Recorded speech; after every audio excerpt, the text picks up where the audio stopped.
don't want to take away your fun back there. First thing on our agenda is the approval of the minutes from October 4th. Can I have a motion, please? Rob and Betty, thank you. All those in favor? Opposed? Motion carried. Monthly financial report. Julie. Well, hello. Hello there. Thank you, Chairman Fennell. Last time to report to you. Yes. It's been fantastic working with you and all the other ones that will no longer be here. So in your packet, we have September. So we're 3/4 of the way through the year. Can't believe it. We've already passed through Thanksgiving. Time is flying by. From last month, can you guys hear me? Yes. Okay. From last month, there wasn't anything earth-shattering that changed. We had another year or another month in income tax, which is again the highest that we received in 25 years. So that continues on the same trend. Sales tax continued on the same trend of the ones that were performing well continue to perform well. The ones that were not.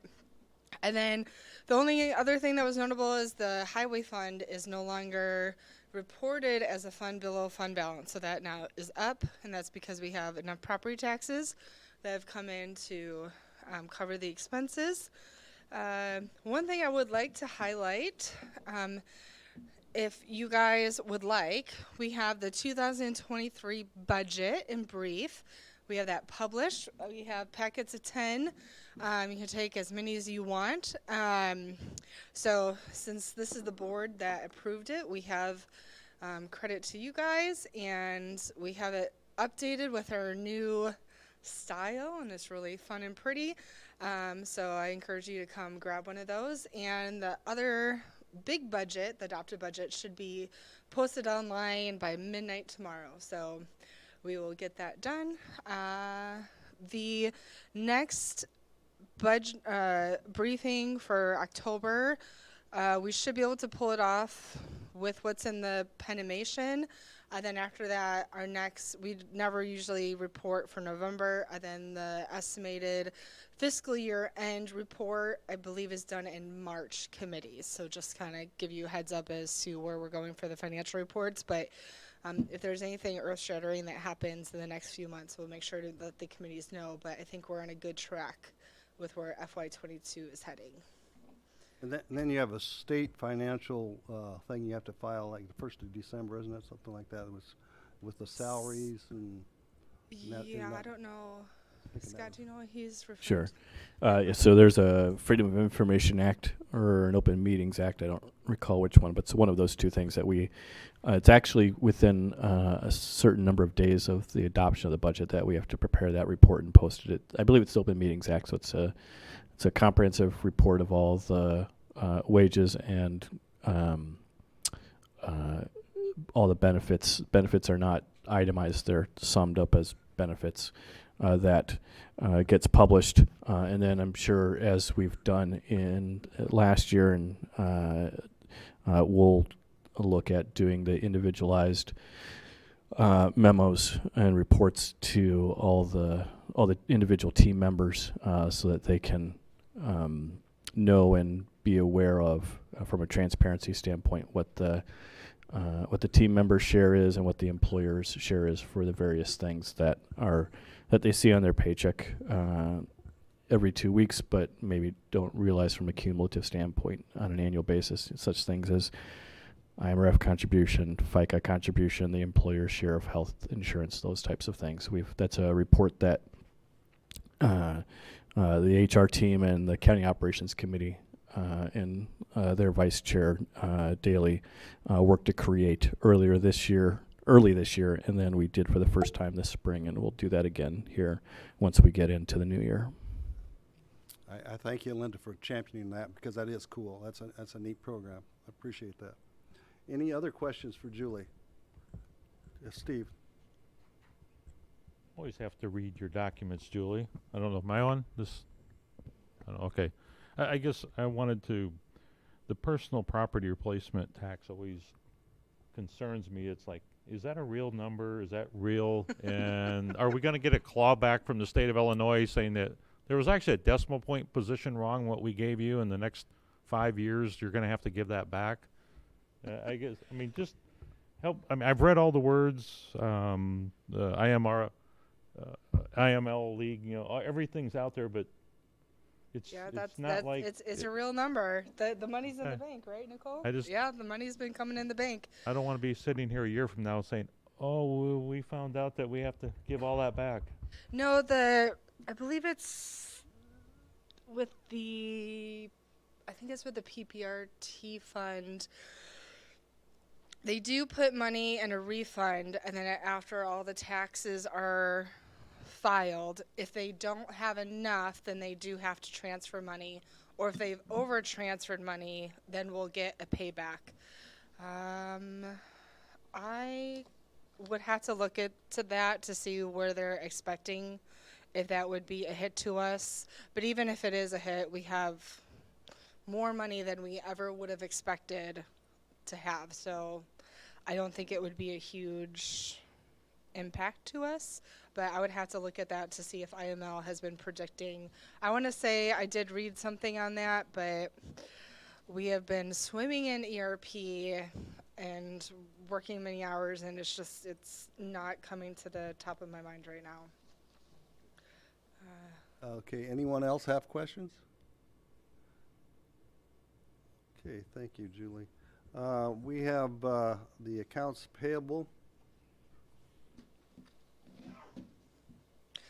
Are there any questions with the accounts payable report? Steve, yes. Maybe not. Well, I'll say a question.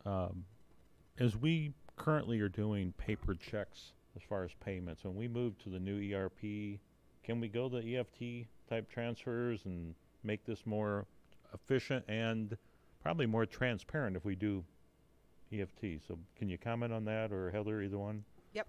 I will answer, and then if the team has a better answer, they can come on, hop up. I believe we're going to have a couple of vendors test on that and get that process, and then set up the policies and procedures in place to make sure that we do it right, and then open that program up. But we're not going to have that go live, but I think that is the long-term goal, is to offer that to vendors. Is that correct? Yep. We will have a couple right out the door, because we do ACH payments for them already, so it wouldn't make sense to stop it and do paper checks and then restart. So there'll be at least one company that gets 2 ACHs per month to start. Did everyone hear? And the new software aligns well with that, as far as the ability to do that. And again, hopefully the new software streamlines some of these processes, right? So we see more smiley faces over in this side of the room when we're talking about finance and those numbers. Okay. Yep. I think the smiley faces are a little better now that they've been into the study of it for a few months than it was a couple months ago. It was a pretty huge task to undertake. Okay. Any other questions on accounts payable? Okay. Headington Oaks financial report. That again is in our packet. Heather. Good afternoon, everyone. If I can just kind of tack on to what Julie said about ERP, I think it may be beneficial for all of you in January, once we're into it, to come back with you and give you the process of how the process has changed and the things that have been streamlined and the efficiencies that we've made. I'm saying January, but it may be February, because we go live January 3rd, and I think we'll have a little bit of, I think the committee meetings are quick after that. But from what we're seeing now, it should be a much smoother and more audit-friendly process too. So in regards to Headington Oaks, it's our updated balance sheet after the sale of the building, and our updated accounts receivable. We do have a resolution on Headington Oaks also, where I'll go into AR a little bit more, but if you have questions now, I can try to answer. Any questions on it at this time? We are going to be talking about the accounts receivable a little bit. No? All right. Then the American Rescue Plan, we had both the internal one and the one that we have to file by state are in our packets. So, anybody have any comments or questions about this? Mr. Ricker? I guess I'll hoard the comments. I think I've asked this in the last few meetings. Our budget for FY22 and actual spend of 22 always seem to be a huge gap. And I know I keep asking, are we going to spend it? Are we going to spend it? I guess we have 30 days left to spend it. But any comments about how to make some of those numbers align, or are we just going to move everything to 23? Actual AP checks cut in the remainder of the calendar year, highly unlikely.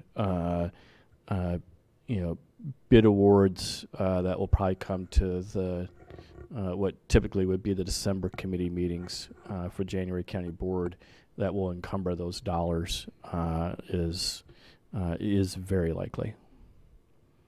So some of them may need to be rolled over. Many of them will need to be rolled over. Any other questions? I like the one you furnished for us. I think it's very helpful, so appreciate that. The infographics, all credit goes to Gretchen, so. All right. We have a resolution. It's a joint resolution with Rob's Operations Committee for a John L. Becker Trust into the PCAPS Fund. Scott, you want to give a little history on that? Happy to, Mr. Chairman, if you want to get a motion in a second to get it on the floor Bob is first. Linda's the second. Thank you. Thanks, Mr. Chairman. And if I misspeak or leave anything out, I know Shauna, who's worked on this, will correct me or supplement. So there was a bequest of $110,000 from the Becker Trust. Bequest was made out to Pause. Pause no longer exists. It ceased to exist when the city of Peoria terminated our longstanding intergovernmental agreement with them in 2011. PCAPS is the legal successor to Pause, but the Becker family really intended that to go to the Humane Society. And so in working with the Humane Society, and as Rob's committee heard yesterday from both our team and from the president and executive director, president of the board and the executive director of the Humane Society, we have reached an amenable solution. What the action does in front of you is first acknowledge and recognize the $110,000 as revenue. Does a budget amendment on the expenditure side, and then authorizes the county administrator to execute any documents necessary to turn those dollars over to the Humane Society going forward. And then I think, going forward, as we talk about how bequests work with the organization, we receive several bequests throughout the entire year. I think there's going to be a renewed and more regular dialogue, both at the operational staff levels, being Becky and the executive director, and then a little less frequently, maybe for example quarterly, some increased dialogue with Shauna and the Humane Society board, or at least key members of the Humane Society board, so that we can continue to build the 30-plus year relationship that we have with the Humane Society. Sean, did I leave anything out? Okay. I think I heard in discussion when we talked about it prior to the board meeting, or this meeting, was that the Becker family was also instrumental in being board members of the Humane Society. Wasn't that correct? Wasn't that mentioned? I believe that to be true, but I'm not 100% sure. So that made it more inclined to believe that it was for the Humane Society also. So, any discussion, comments on the resolution? Mr. Chairman, maybe just before you vote, I would just like to point out the work that that Mr. Renaud did in working with our staff and and the Humane Society team as the operations committee chair, which is where PCAPS currently reports to from an oversight standpoint. He inserted himself in that dialogue and that conversation, and it was really beneficial. So thanks, Rob. Thank you. Yeah. Okay. No further comments. All those in favor, aye. Opposed? Motion unanimous. Thank you. Okay, we have a contract extension for Anderson Consulting for state legislative services. Could I have a motion, please? Betty? Rachel? Thank you, Mr. Chairman. So, as the agenda brief states, for a little bit more than 25 years, we've had a state lobbyist. That entire tenure has been with Anderson Legislative Consulting, either through procurements or through contract extensions. Their current contract expires at the end of this calendar year. We are recommending to the board that we extend their contract that is expiring, and it was a 5-year contract, that we extend it for 5 consecutive 1-year contracts starting January 1 of 23. The contract that's expiring has an annual fee of $30,000. They asked for a very modest increase in the first year from $30,000 to $35,000 per year, and then they proposed to hold that flat the entire 5-year term, obviously subject to annual appropriation through the budget process. Just as a reminder for what Anderson does in their scope of work, they represent our interests in Springfield. They mostly play defense in terms of working with our legislators in protecting the rights of county governments, and specifically Peoria County government, in trying to ensure that any revenue, there's no, as much as possible, any negative revenue impacts to Peoria County government and county governments. And then when there are specific pieces of legislation that we are either asking for legislators to sponsor, they work with either our local legislators or the appropriate legislator for that, based on the issue area, to try and find a sponsor and get that legislation passed. Sometimes it takes multiple sessions to get a piece of legislation passed. But they're there throughout the course of that process to try and help us get that legislation passed with our legislators, and providing them information, scheduling meetings, or scheduling opportunities where a key staff member of the county may go and testify before a committee, either in the House or the Senate. So happy to answer any questions. Any questions or comment on this resolution? Yes, Paul. Thank you, Mr. Chairman. Have they ever come to our meetings and talked to us to tell us what they have done, or have we just voted this in? I don't recall them, but that doesn't mean... Good question, Mr. Rosenbaum. They have come in the past, but not so regularly.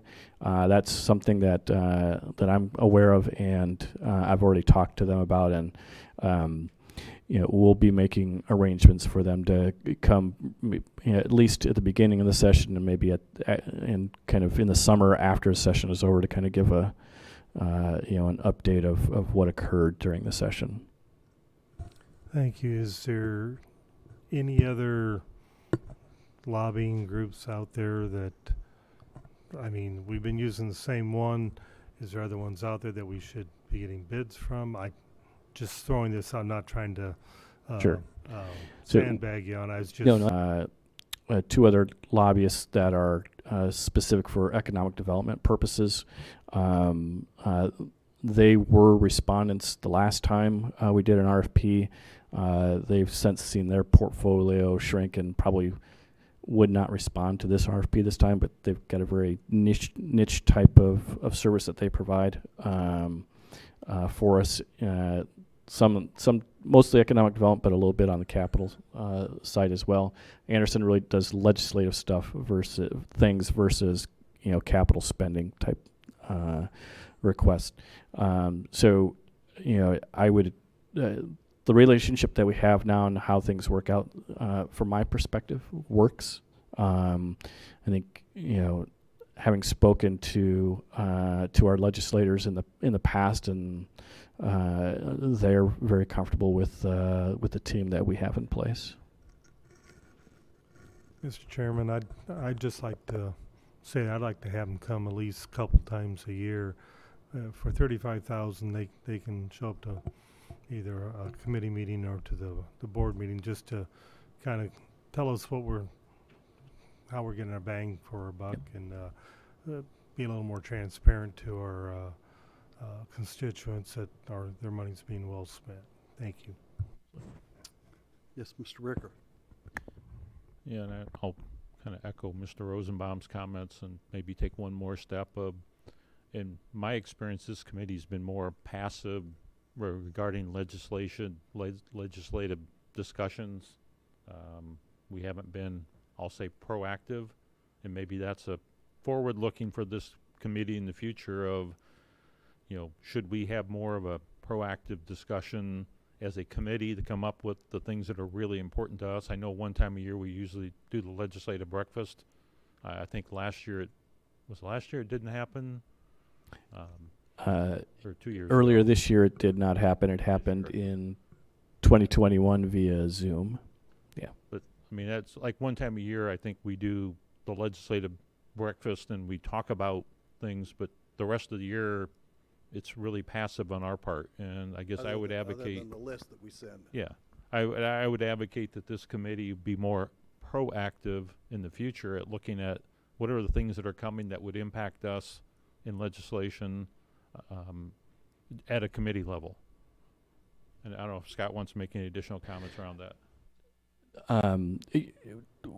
We can certainly do our best to try and accommodate. I think both Ms. Groves Allison and Ms. Daly, based on their day jobs, would hopefully agree with me that legislation doesn't wait for a monthly committee meeting of this body. Frequently, we need to make a decision based on the information in hand that says, yes, we're going to support a piece of legislation, or no, we want to object to it, or take zero position, or try and find a way to alter it so that we can support it as best we can.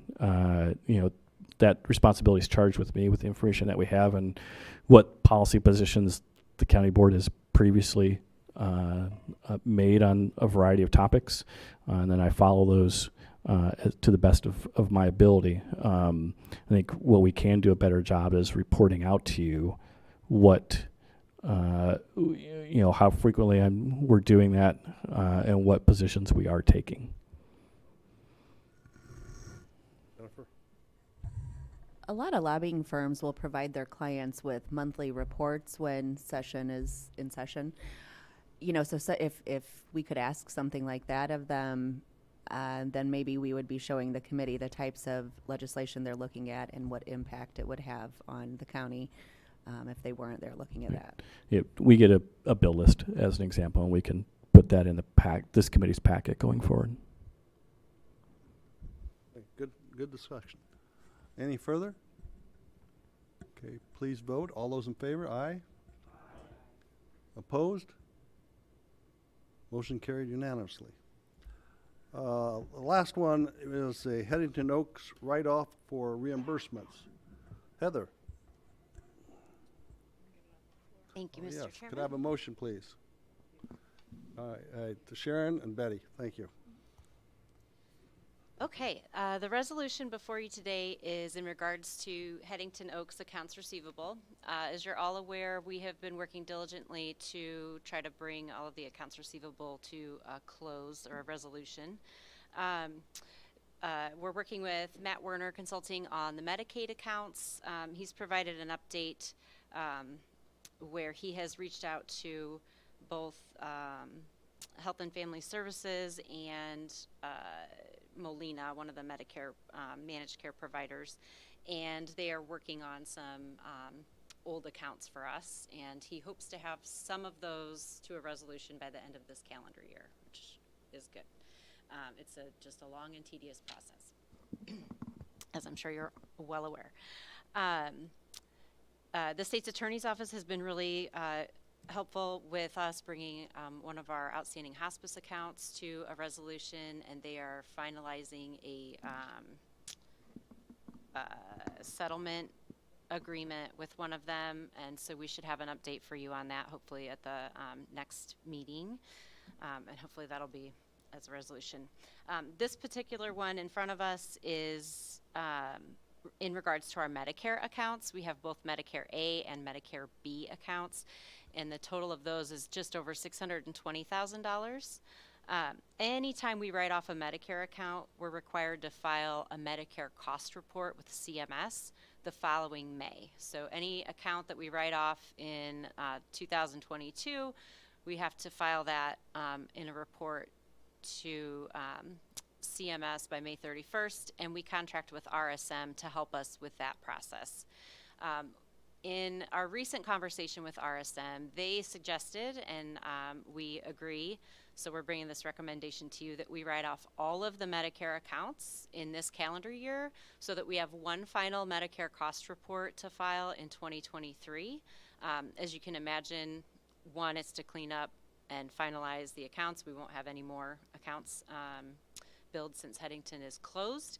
And additionally, we are assessed a fee for using the consulting firm, and to file the report. So we would like to just do one final one and bring that to a close. The caveat is for the cost report, we are eligible to receive up to 65% reimbursement for the Medicare A accounts, and those are just over $518,000. So if all the paperwork is in order, we could potentially receive $336,000 from this final cost report. So that's the recommendation we have before you today, and I'm happy to answer any questions you may have. Okay, yeah, this is kind of putting the Medicare to bed. So any questions? Yes, Linda. I understand how Medicaid works. I'm not so familiar with Medicare. Can you just give me an idea of some of the reasons that these accounts were uncollectible?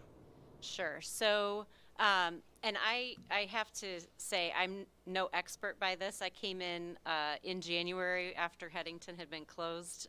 So I'm going off of what I have learned in my 11 months here. And the one thing I've learned is that Medicare is a very complicated system. So accounts are billed to Medicare. If there's one piece of documentation that they don't like, they'll kick it back. And so I think a lot of these have been kicked back for, provide us with more information, or it doesn't necessarily meet the criteria that Medicare is looking for. And you have to consistently appeal to them. And so a lot of these have gone through the appeal process, and they're either still in the appeal process or they're just hanging out there. This will force them to review everything that we have and make a decision one way or another on it. The other piece is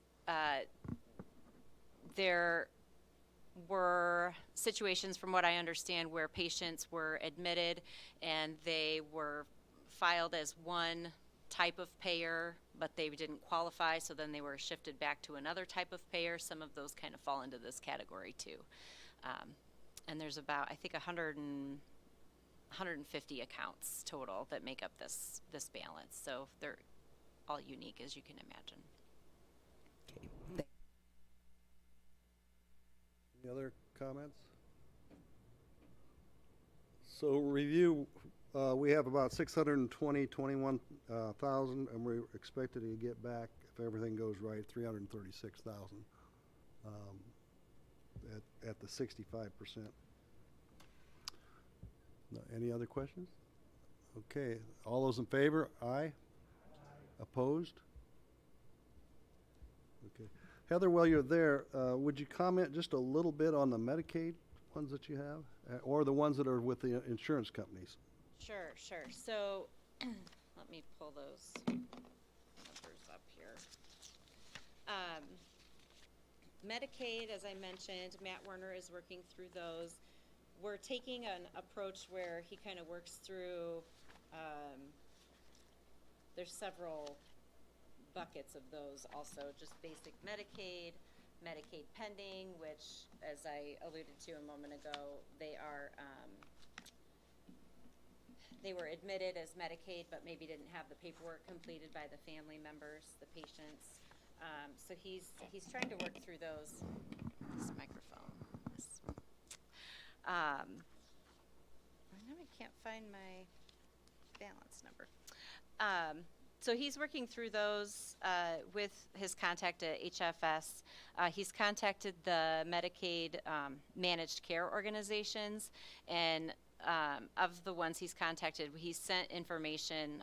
We've compiled and sent information to him to provide to his contact there to work through the list, and that's Melina, and then he'll add the other ones as he's going through.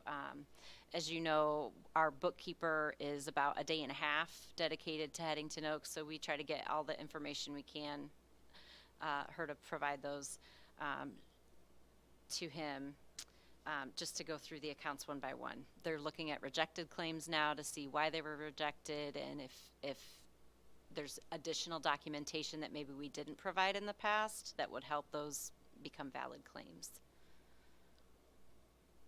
Sounds like a slugfest. Okay. Yeah, Mr. Ricker? I guess one other observation, when you look at the financial report, there's the category of residents, patient liability and private pay for $706,000. My initial assumption is that there's no chance in the world of recovering, but what's the status? Or, I mean, there's no reimbursement if we write it off, right? Is it just going to hang out there until the last day and then we draw a line through it and say we lost that? Pretty much. Okay. We're saving those for last because if we have the opportunity to work through some of these outstanding with Medicare and Medicaid and the hospice and insurance providers directly, perhaps we can see if there's any of those patients that were maybe categorized incorrectly, but I'm pretty sure they're all private pay. And Sounds like you're waiting for another write-off here to come. Okay. So I think we've had our resolution, already had that vote on that, so we're finished with this.